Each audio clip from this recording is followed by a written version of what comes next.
Canada में सिख रहनुमा के कत्ल में भारत के मुलव्विस होने का इंकशाफ। कनाडा में भारतीय खुफिया एजेंसी रॉ के सरबराह को बेदखल कर दिया गया। भारत और कैनेडियन हुकूमत के ताल्लुकात कशीदा हो गए। कनाडा के वजीर आजम जस्टिन ट्रूडो ने सिख रहनुमा हरदीप सिंह निज्जर के कत्ल में भारत के मुलव्विस होने के खदशे का इजहार कर दिया। कहा, कैनेडियन इंटेलिजेंस ने हरदीप की मौत और भारतीय हुकूमत के दरमियान ताल्लुक की निशानदही की है। ये मामला G20 समिट में भारतीय वजीर आजम मोदी के साथ उठाया था। कैनेडियन वजीर खारजा मिलानी जूली ने कहा कि कनाडा ने भारतीय सिफारतकार को बेदखल कर दिया। सिख फॉर जस्टिस के रहनुमा गुरपतवंत सिंह ने कहा कि भारतीय इंटेलिजेंस एहलकारों की साजिश दुनिया भर में बेनकाब हो गई। कनाडा में भारतीय हाई कमिश्नर को भी बेदखल करने का मुतालबा। खालिस्तान के हामी सिख रहनुमा हरदीप सिंह निज्जर को कनाडा में 18 जून को गोलियां मारकर हलाक कर दिया गया था। हरदीप सिंह के कत्ल के खिलाफ सिखों ने लंदन समेत दुनिया भर में मुजाहरे भी किए थे।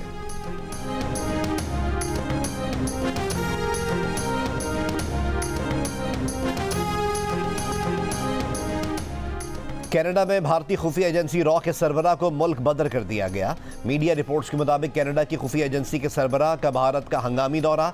कनाडा की खुफिया एजेंसी के सरबराह की भारतीय हम मनसब से मुलाकात। पाकिस्तान के चीफ जस्टिस काजी फाइज ईसा का बेंच बनाने का अपना इख्तियार इस्तेमाल करने से गुरेज। 2 सीनियर तरीन जजेस से मुशावरत के बाद बेंच बनाने का फैसला। रवां हफ्ते का रोस्टर जारी भी कर दिया।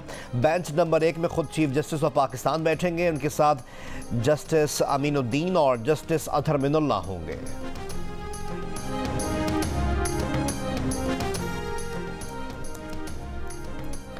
वफाकी हुकूमत review of judgments and order act कलअदम करार देने के फैसले पर नजरसानी की दरख्वास्त सुप्रीम कोर्ट ले आई।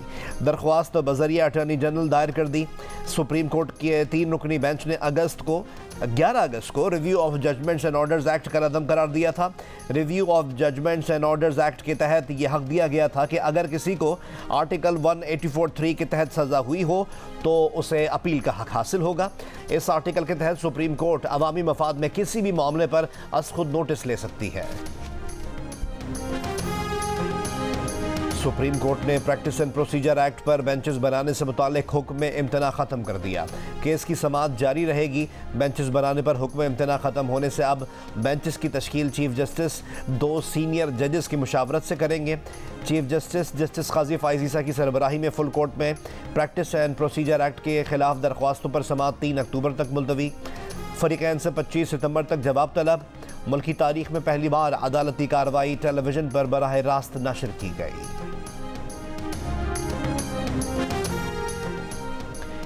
MQM पाकिस्तान का वफ्द आज इस्लामाबाद में चीफ इलेक्शन कमिश्नर से मुलाकात करेगा। ज़राए के मुताबिक मुलाकात में शफाफ इंतखाबात और हल्का बंदियों पर बात की जाएगी। वफ्द सूबाई इलेक्शन कमिश्नर से मुतालिक तहफ़्फ़ुज़ात से भी आगाह करेगा।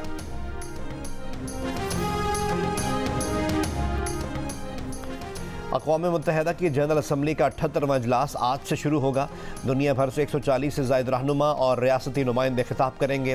पाकिस्तान की नुमाइंदगी के लिए वज़ीर आज़म अनवारुल हक काकड़ न्यूयॉर्क पहुँच गए। निगरान वज़ीर आज़म 22 सितंबर को जनरल असम्बली के इजलास से खिताब करेंगे।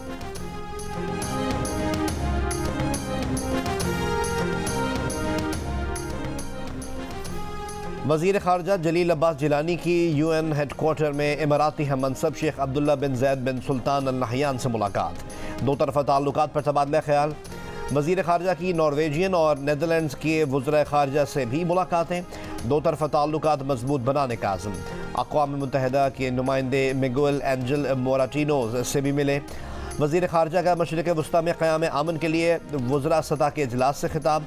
सऊदी अरब की मेज़बानी में अक़वाम मुत्तहिदा में होने वाले इजलास में यूरोपियन यूनियन और अरब ममालिक के नुमाइंदगान ने भी शिरकत की।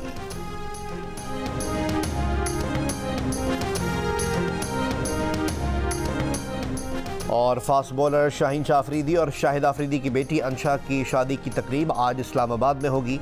जोड़े का निकाह रवां बरस फरवरी में हुआ था।